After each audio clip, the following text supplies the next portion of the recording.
they work as a cooperative. We found a very interesting cooperative in Tanzania where, as you will notice around the crowd, say at Legon, for example, there's a taxi cooperative, yeah? Okay. But that one is slightly different from this.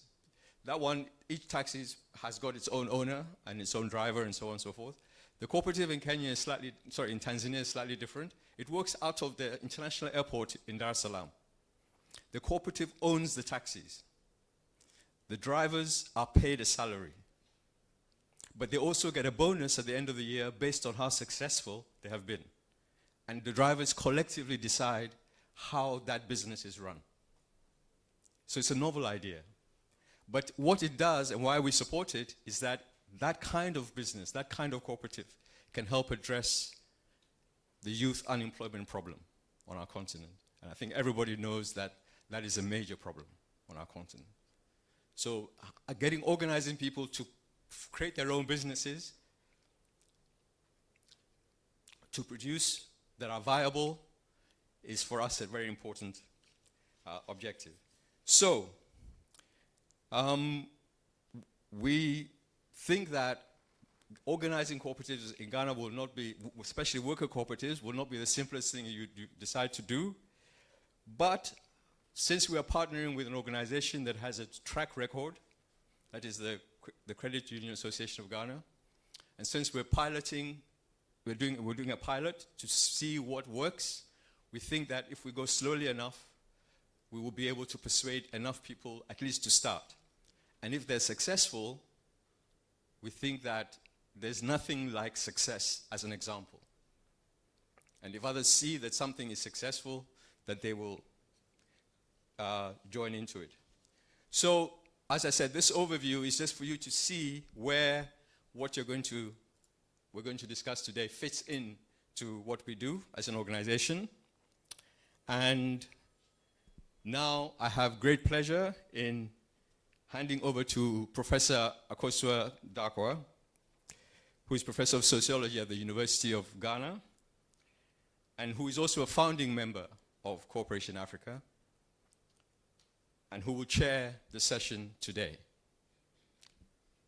Please give her a very big welcome.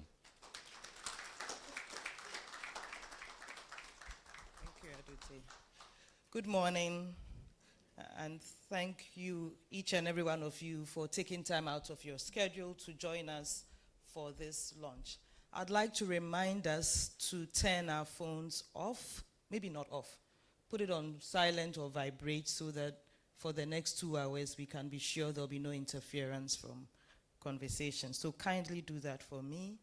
I'm going to introduce the co-patron of the Cooperation Africa to give us an address, and I'll start by telling you who he is. We probably do recognize him in the room already. It's Dr. Mohammed Ibn Chambers. Thank you. So I agreed with him that I will start his bio off by noting that he went to their school. The Achimotans will kill me, but he went to Mfanspim School, and from there he went on to do a bachelor's degree in political science from the University of Ghana. He has both a master's degree and a Doctor of Philosophy degree from Cornell University, a Juris Doctorate degree from Case Western Reserve University School of Law, both based in the United States. And then he was admitted to the Bar of the State of Ohio and the Republic of Ghana. He has had a long, illustrious career, which included working in the government of Ghana beginning in 1987. During that time, he served as Deputy Foreign Minister, Deputy Speaker, and Member of Parliament of Ghana. From the beginning of the outbreak of the Liberian Civil War, he was involved in ECOWAS mediation efforts till the Accra Comprehensive Peace Agreement of 2003 was signed. He was similarly involved in ECOWAS mediation efforts in several transitions from military to civilian rule in a number of West African countries. He joined ECOWAS in 2002, beginning as Executive Secretary from 2002 to 2005, and then President from 2006 to 2009. From 2010 to 2012, he was Secretary General of the African, Caribbean, and Pacific Group of States. Between 2012 and 2014, he was the African Union United Nations Joint Special Representative for Darfur in Sudan and head of the African Union United Nations Hybrid Operation in Darfur. His last appointment, which ended in 2021, was as the head of the UN Office for West Africa and the Sahel. He currently serves as chairman of the Task Force on the ECOWAS Trade Liberalization Scheme, chairman of the Advisory Board on the Institute for Strategic Studies Africa, member of the Board of Governors of the Center for Humanitarian Dialogue in Geneva, member of the Board of Governors of the Swedish International Peace Research Institute in Stockholm, member of the Advisory Board of the Kofi Annan International Peacekeeping Training Center here in Accra, and a member of the West Africa Elders Forum in Abuja. As you can see, he is more than qualified for this job, and I invite him to the podium.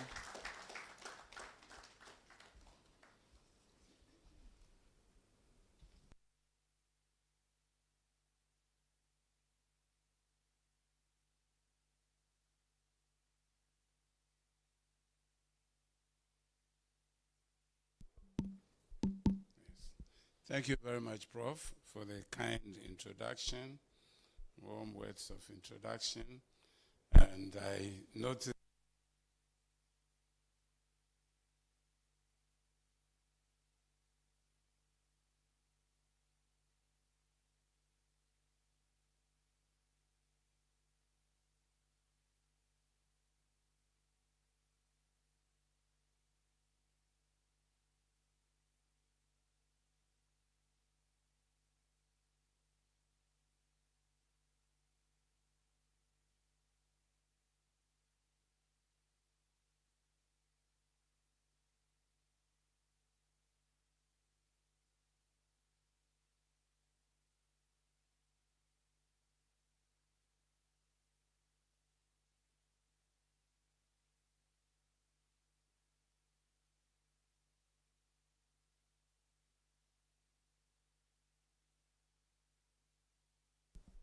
Thank you. Ambassador Amu Godfrey was on his way to Mfan's Film School when it was decided to establish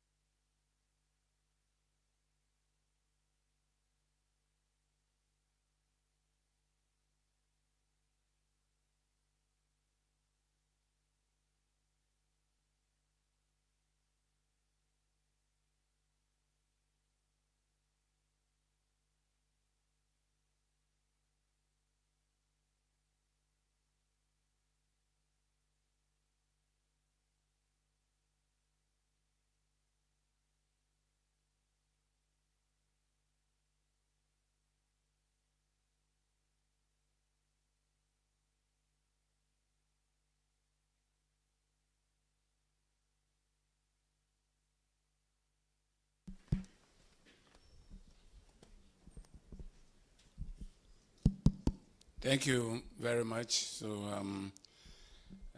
let me start by welcoming you also. I join my good friend and brother, Adotebin Papo, to welcome you to this launch event, indeed the chair,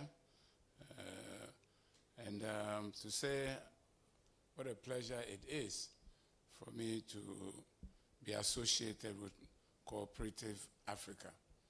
I was actually drafted into it by Adote, whom I've known for well over 50 years, past 50 years, and when he asked me to do something, or he asked me to jump, all I ask is, how high should I jump?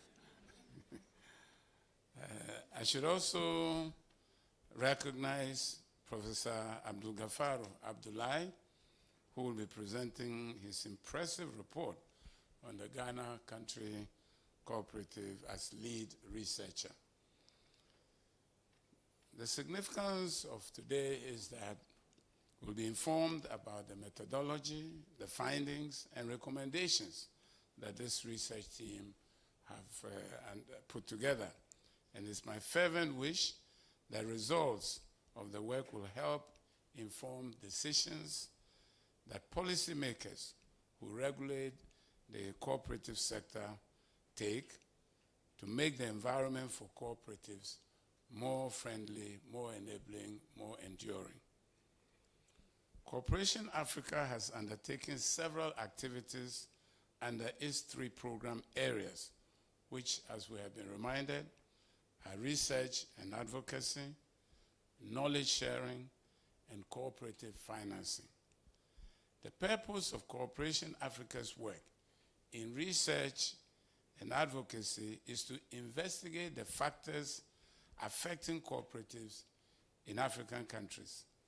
This is done so that the findings may be brought to the attention of policymakers and for them to take actions that make the environment for cooperatives more enabling.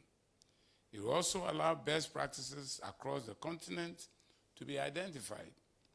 The 4 areas of focus are the nature of cooperative footprint, the factors encouraging or discouraging cooperative membership, the nature of the political and legal environment for cooperatives, and the nature of the financial and technical support available to cooperatives.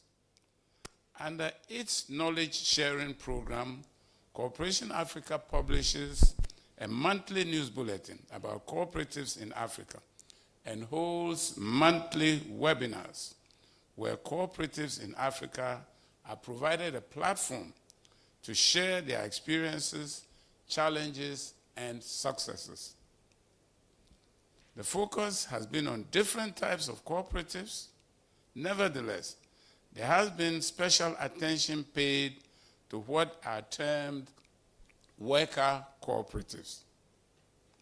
These are cooperatives where people pool their labor and capital. They are in effect type of businesses where people employ themselves. The significance of this type of cooperative, especially in Africa, is that they can help to reduce the level of unemployment in general and youth unemployment in particular. In addition to the webinars, Cooperation Africa is about to start building a cooperative support network, which will in effect be a digital, decentralized knowledge exchange platform. Specifically commissioned software will be used to match the cooperatives in need with the resource persons who have indicated their willingness to share knowledge. The 2 parties do not need to be in the same village or town or country or even on the continent, since they can be brought together by utilizing digital technology.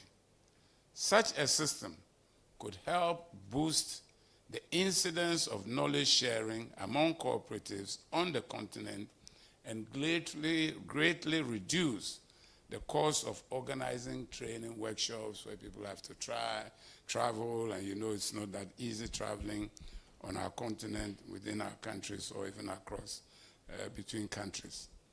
Indeed, it is a system that could be used to support individually owned businesses, especially startups. In its cooperative financing program, Cooperation Africa provides funds to cooperatives to help them form and develop their cooperatives. Ghana has relatively few worker cooperatives, yet has high levels of youth unemployment, like other countries on the continent. So, the focus of these loans will be on worker cooperatives. The purpose of these loans is to encourage young men and women, especially, to learn what it takes to engage successfully in collective enterprise. The Ghana Credit Union Association has been identified as and initial discussions have led to an agreement to collaborate. It is common to think that economies may have only two sectors, a state sector and a private sector. Usually in this scheme, there's no obvious place for cooperatives. Closer examination, however, suggests that cooperatives are part of the private sector.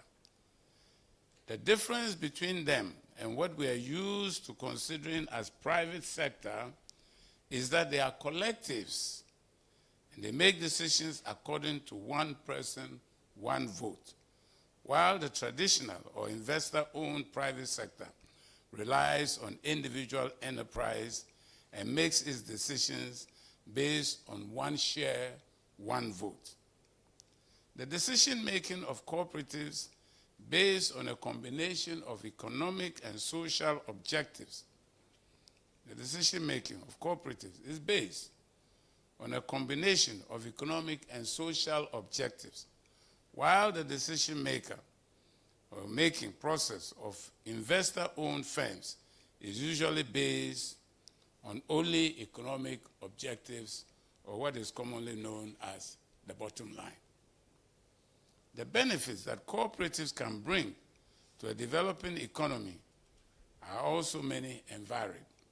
Simply put, they allow their members to do collectively what they would have found either difficult or near impossible to do alone. This applies to securing inputs for farming or selling the output from the individual farms collectively. In the first instance, they can benefit from bulk buying, and in the latter, they benefit from bulk selling by coming together in marketing cooperatives. In each case, their members get a better deal. This is also true, for example, when the members save together in credit unions. They can build up significant reserves so they can borrow as and when they need to. In Ghana, the estimated 490 credit unions in 2023 had just under 1 million members with combined savings of $374 million.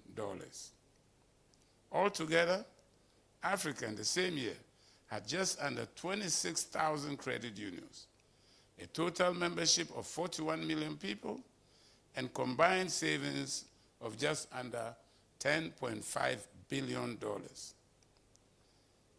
This is lending power that, when utilized mainly for investment, could make significant contributions to the growth potential of individual countries and indeed the continent as a whole.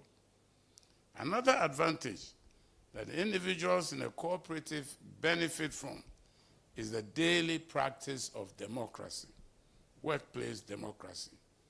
By the nature of their decision-making, which requires one person, one vote, irrespective of shareholding, they are persuading or being persuaded, agreeing or disagreeing, winning or losing votes as they work together side by side each day. Additionally, by providing self-employment and making the things for local consumption, they tend to develop competitive advantages over foreign companies in certain sectors, thereby strengthening local culture, and by reducing imports and perhaps manufactured exports, help to shore up the balance of payments and the exchange rate. By engaging in collective entrepreneurship, they make technological advances and improve labor productivity. Finally, they produce a society that is less unequal, a concern we have these days, and is likely to exhibit greater levels of social cohesiveness as a result. As I end, I want to mention an initiative about the cooperative landscape in Africa. Last year, the Pan-African Parliament, an organ of the African Union, adopted a model law for cooperatives in Africa. That law was approved by the meeting of African heads of state in their last summit in February this year. It sets out to provide a common framework for regulating cooperatives on the continent and to bring that process more in line with the procedures that are in operation in other parts of the world. In other words, to provide best practice for African cooperatives. The United Nations General Assembly declared this year International Year of Cooperatives. It would therefore be fitting if this year African governments take steps to domesticate the AU Model Cooperative Law, which was adopted by the heads of state in the February summit, that is February this year. Such action would lay the foundations of a vibrant and dynamic cooperative sector that could make significant and major contributions to the development of our economies and societies, the creation of jobs for our young people, which is urgently needed and required, and also assist with the functioning, the operationalization of the African Continental Free Trade Area. Cooperatives definitely can contribute to the attainment of the objectives of the Sustainable Development Goals, SDGs, Agenda 2063, the Africa we want, which are pathways to shared prosperity for all, leaving no one behind. And this will be a sure way to silencing the guns in Africa. Thank you for your attention.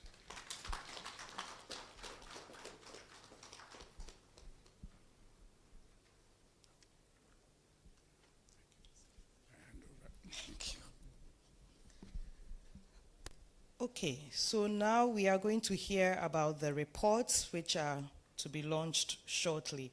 If you look in the program that you have, it says the study was undertaken between April 2024 and April 2025.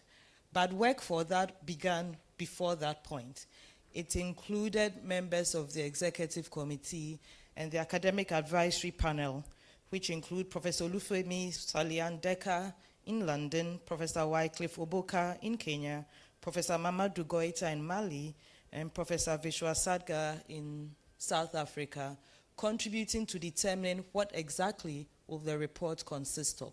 So they had to determine there would be 4 different reports, one on the cooperative footprint in Ghana, one looking at the inhibiting and enabling factors affecting cooperative membership, a third looking at the political and legal environment for cooperatives in Ghana, and then a fourth that will look at the technical and financial support available to cooperatives in Ghana. So those were the 4 themes that were discussed and agreed upon. At that point, the research design for this had to be thought through. For that, we had the help of Professor Georgie Chikata, who's based at the School of Oriental and African Studies, helping us to think through how exactly should this work, what process should it take. I helped with coordinating between Cooperation Africa and who are researchers, the country that I think can help with doing this. So between Georgie and myself, we came up with the 4 people who did the work for us. They are Prince Asafueje, used to work at the Trade Union Congress. He's no longer there and he's currently out of the country, so not present in the room. Then we had Dr. Usu Boampong, who works out of the University of Cape Coast and traveled all the way to join us here. Thank you for that. And then Clara Kasati. Clara is here in the back. She's also here from the University of Ghana. And then we also have Professor Vera Fiado in the front, also from the University of Ghana Business School, who is here. So the 4 of them put together the reports. When they were done with drafts, it was read by as many of the executive team members as possible and read by each of the academic advisory panel members. Then we had a hybrid session to discuss the findings and how they could be improved. They went back and revised the documents. Then at that point, Professor Abdullahi, also based at the University of Ghana Business School, did a summary of the findings from the 4 different reports. So what we have here today is a summary based off of the excellent work done by the 4 colleagues I've already introduced. And we will have Professor Abdul Gafaru Abdullahi give us a summary of those 4 reports next. Professor Abdullahi, how do I introduce you? I've done. Okay.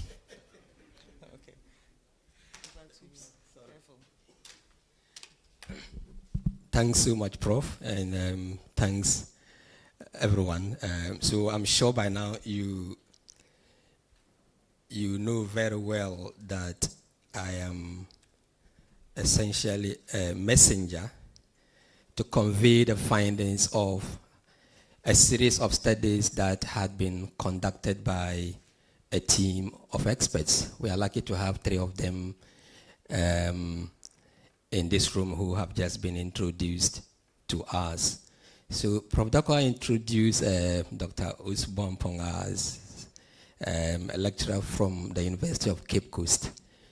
In the program, I saw that he was University of Ghana.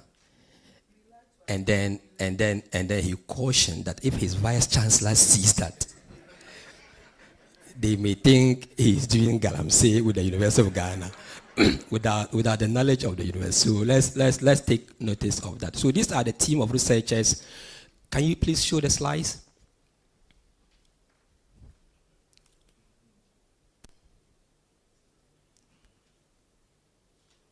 Okay, so this the team of researchers who conducted the research work that Prof. Akusodako has already just informed us about. And what I'm going to do essentially is to give you just a gist of the content of the work and then encourage you to read the details. I'm asked to speak for up to about 20 minutes, and you're talking of 4 different studies, research papers, plus a synthesis of it. So I'm just doing some basic picking and choosing of a couple of key highlights within the reports, and then encourage everyone to take a look at the individual reports to get a much better sense of what the content of the work actually is. So by way of outline, I would just give you a sense of the objectives and aims that the study set out to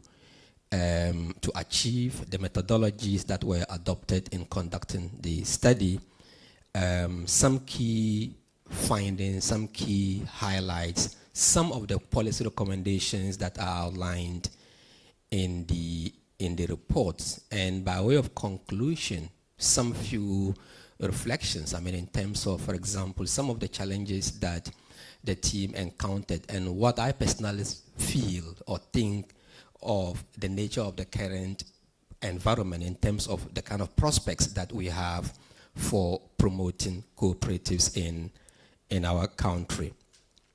So we've already, heard and already know a lot about the importance of cooperatives, which both in the Ghanaian context and the wider African context have a very long history. I mean, in the case of Ghana, dating back even to pre-colonial times, and formal cooperatives were introduced in this country as far back as 1910. I mean, quite a long time ago. So we have a very long history of engaging with cooperatives or cooperative activities in our context. As of 2022, data from official government sources suggested that Ghana had over 25,000 registered cooperatives with a cumulative membership exceeding 2.1 million and a total capital base of around 570 million Ghana cedis. But I'm sure all of us in this room are very much aware that the cooperatives landscape in Ghana faces a wide range of challenges, institutional, legal, financial, and so on and so forth. So what this study did was to sort of provide a comprehensive, some kind of analytically grounded assessment of the state of Ghana's cooperatives. And as Prof. Dakwa has mentioned, there are 5 different reports, 5 different studies that actually make up this report. One of them focuses on the framework, the legal institutional framework. One of the studies conducted by Prince that we are told is currently out of the country is about public attitudes and public awareness and attitudes towards cooperatives in the Ghanaian context. Then there is a study, a separate study looking at the financial and technical support systems for cooperatives, and a study by Dr. Osuboampong examining the factors that shape cooperative membership. Why do people agree to be part of cooperatives? And the 5th one is a synthesized, summarized report that brings all of these together in a much more succinct manner.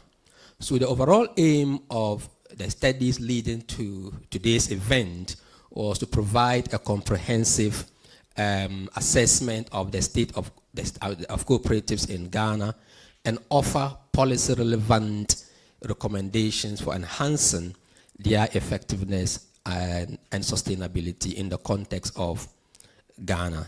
Specifically, we had 4 objectives. Trying to address the various thematic areas that the studies were to focus on. One was to examine the legal institutional frameworks governing cooperatives in Ghana and then evaluate their alignment with international cooperative principles. The second was to assess the level of, the awareness level and attitude towards cooperatives. Third was to identify key enablers and inhibitors that influence cooperative membership decisions, including the various economic, social, and policy-related factors that inform people's decision to be part or not of cooperatives in Ghana. So the synthesis report itself brings all of these together, and presenting each study as a separate chapter on its own, but preceded with a chapter just highlighting the introduction, some form of literature review in terms of the relationship between cooperatives and development. And a final chapter in that report summarizes or concludes the study and highlights a series of policy recommendations. What methodologies did we adopt in doing this work? The methods varied across the different studies, but put together, we essentially conducted or adopted a multi-method design approach that combined qualitative and quantitative research methods. It involves, for example, a survey of some 2,784 respondents across the different parts of Ghana, covering the northern, southern, and middle belts of the country. We conducted in-depth key informant interviews with a series of cooperative leaders and officials within government or state institutions, and conducted focus group discussions with cooperative members across the country, just to ensure that we became as inclusive as possible in terms of who participated in the FGDs. These were conducted in different languages depending on which part of the country we're working. So some of the FGDs were conducted in English, some in Ga, some in Chi, some in Ewe, some in Dagbani. So just to make sure that language did not become a barrier in terms of people's ability to participate in these meetings. We also adopted a kind of a case study approach, and this is specifically in relation to the study that Dr. Osuboampong actually conducted, by trying to identify cooperatives that had been widely identified to have been successful, because we thought it was important to learn some lessons from these organizations that have been able to maintain and expand their membership over time. So we purposefully selected some cooperatives and studied them in more detail just to understand what is it that they are doing differently that explains their relative success within that field. And of course, we also utilized secondary literature, did a review of various legal and policy documents as part of the study. Still on the issue of methodology, maybe we are getting too academic, but we thought it's important to tell people how we arrived at this report. We adopted different sampling techniques, just to make sure that the study's findings were as representative as possible. So we utilized random sampling to select survey participants from the cooperative membership list, and this is in relation to the survey that we conducted, but then employed stratified sampling to ensure representation across gender, across geographical regions. As I said, we purposefully targeted to make sure that we covered cooperatives within the southern, middle, and northern zones of the country, but also we deliberately set out to make sure that we reach out to different cooperative types so that our findings will not necessarily be focused on only specific type or sectors of the wider cooperative landscape. But we adopted purposive sampling in terms of the selection of the leaders, the policymakers, and the case studies that we actually adopted to or selected as basis of the study. So let me just give you some very broad-brushed highlights of what is contained in some of the chapters or some of the studies that our various team of experts conducted.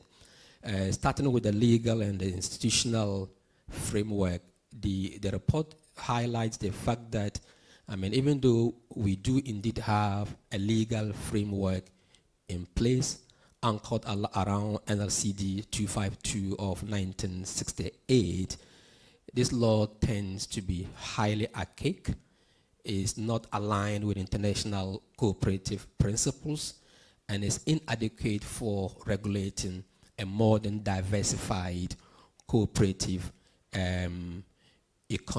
economy. Under this particular law, for example, 10 people could easily come together to form what they would call a cooperative. And this has actually been a source of concern or has undermined that landscape in some respects. For example, we find that this law has essentially encouraged the formation of very fragmented cooperatives that struggle to actually achieve economies of scale.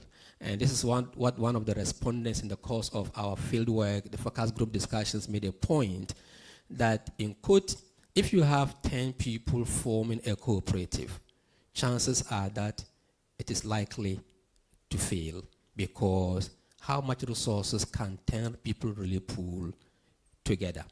And again, this legal framework or the limitations associated with the legal framework has encouraged what the report referred to as small mushroom and political cooperatives.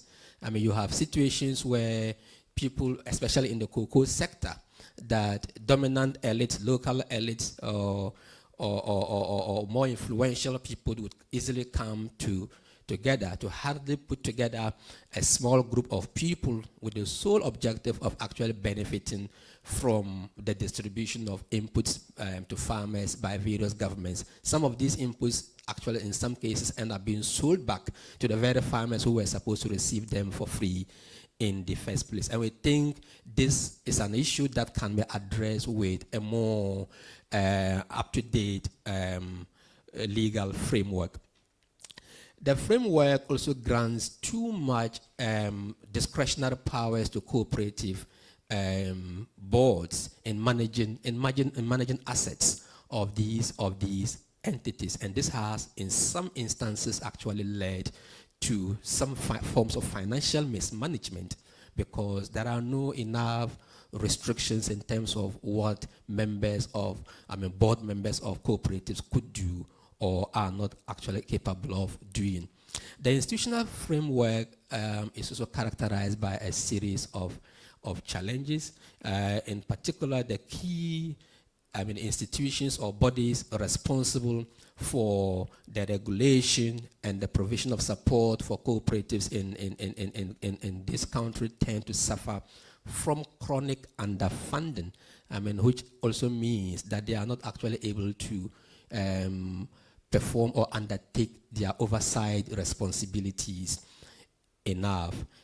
Just to give you an example from some of the reports that we read produced by the Finance Ministry, in 2022, the government of Ghana allocated some 9.6 million Ghana cedis to the Department of Cooperatives.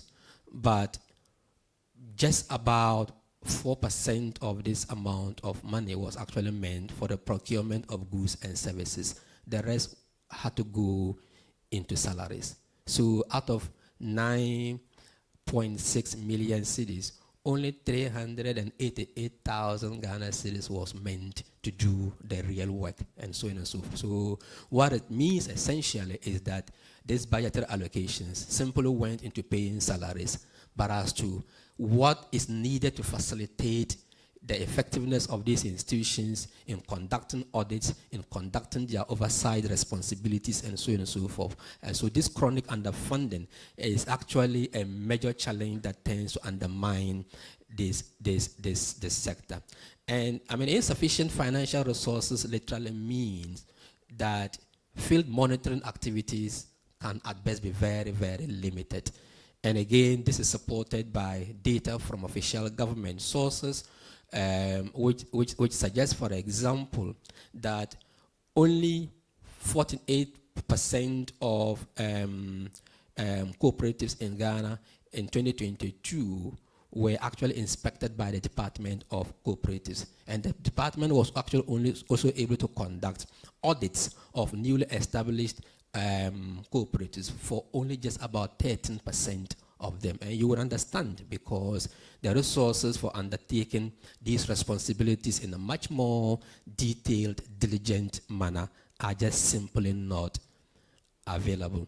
In terms of the awareness and attitude towards cooperatives, the studies report also made very, very important, very interesting findings that I'm sure each and everyone in here would be very curious in reading and learning about them.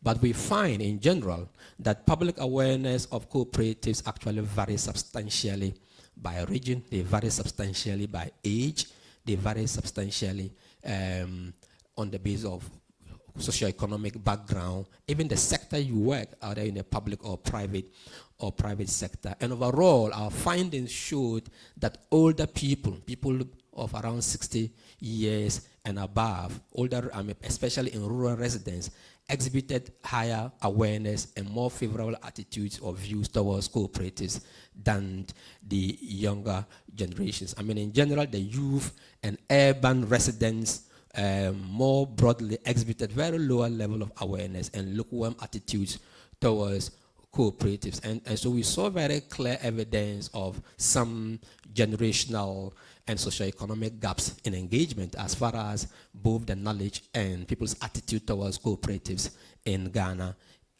are concerned.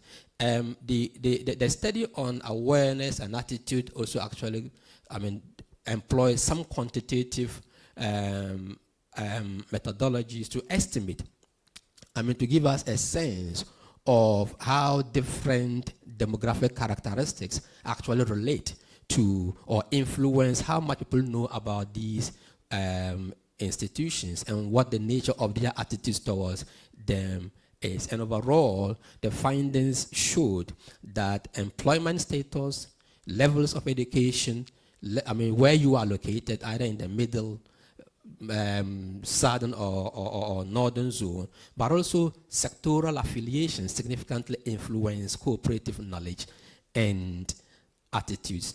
in general, cooperatives within the financial sector, especially credit unions, actually tend to command greater trust and membership, partly because of their perceived economic benefits, whereas those within the services sector tend to lag behind in terms of their visibility and performance. I know very well that Dr. Bampong sitting here would say I am doing injustice to his study, because as I said, these are very detailed reports, but we're just trying to give you some appetizers so that you will read the detailed reports and get, so Dr. Bampong and colleague researchers, don't feel shortchanged if you think I haven't said enough about the finance of your work. They will get the details when they read the actual reports. In terms of enablers and barriers, so we set out to find out what are the key factors that motivate people to become members of cooperatives, or what are some of the factors that make people feel that, well, I just don't want to be associated with these institutions. And in terms of the enablers, the study highlighted a couple of factors that encourage people to want to be part of the cooperative sort of like sector. So community embeddedness, to what extent these entities are seen to be embedded within wider communities and solving or addressing day-to-day problems within their communities. The kind of social networks that these cooperatives have been able to cultivate, the credibility of the leadership of these entities, and the kind of benefit, the tangible economic benefits people feel they are actually able to drive from some of these institutions. Barriers included historical experiences of financial mismanagement. People just feel that, well, there have been histories when these entities have actually siphoned off people's money and so on.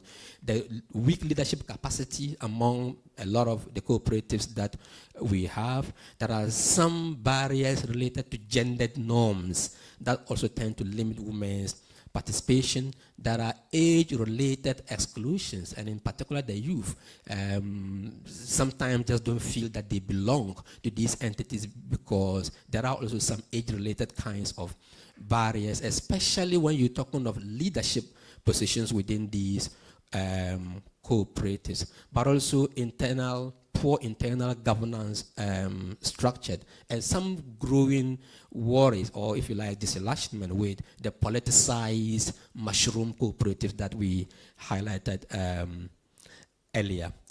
The financial landscape also, the report or study also made several very interesting findings.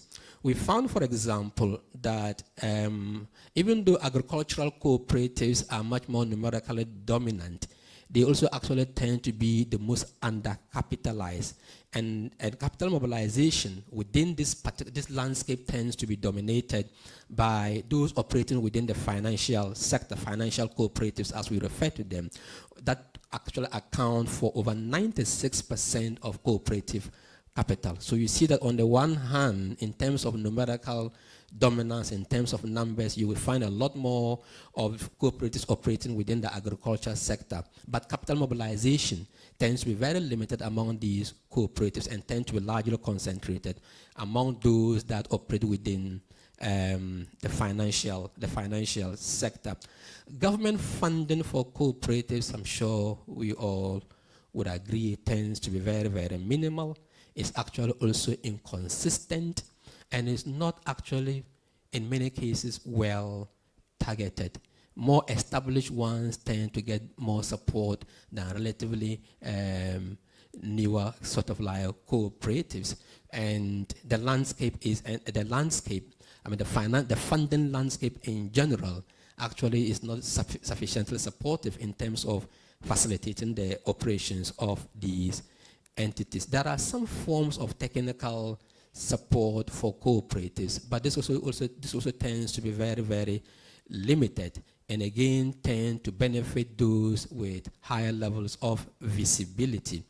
There are some forms of support from foreign entities, foreign donors and NGOs and so on. All of these are there, but again, just like in the case of government support, these tend to be very, ad hoc and uneven, and sustainability of cooperative financing actually remains a major challenge. What are some of the recommendations that these studies have made? Number one, and again, this is a summary. This is not a complete list of the recommendations that you would find in the various or individual reports. As you would expect, one of the key recommendations is the urgent need for legal and institutional reforms, because, as I mentioned, the current legislation really needs to be replaced with a new cooperative act that better reflects international standards, whilst, of course, remaining responsive to the socio-economic context of Ghana. And any such new legislation also need to take into account or safeguard issues of local democracy, provide better protection of cooperatives' assets, and mechanisms for equitable member participation in the governance and financial decision-making processes of cooperatives. The report emphasized the need for better institutional support for the sector. The Department of Cooperatives, the Ghana Cooperative Council, and various related agencies, as we point out, need significant budgetary and technical support to be able to fulfill their mandates in a much better way. We highlighted the need for improvements in institutional coordination, and the report suggested the need for a national cooperative development agency that could essentially serve as a central platform for coordination, knowledge sharing, and intercooperative collaboration, all of which we expect to help strengthen solidarity across the sector. Targeted financing is extremely important and is required to promote equity and participation within the sector. And we think sustained civic education and engagement would also be very, very critical, especially in revitalizing the cooperative sector. A kind of civic education that would especially target, awareness level in terms of the values, the potential contribution of cooperatives, but targeting particularly the youth through the use of digital platforms, and integrating cooperative education into vocational and entrepreneurship curricula could, in the long run, help nurture a new generation of cooperative leaders, especially in emerging sectors such as digital services, green energy, and the cooperative economy. Finally, we think policies really need to actively support inclusive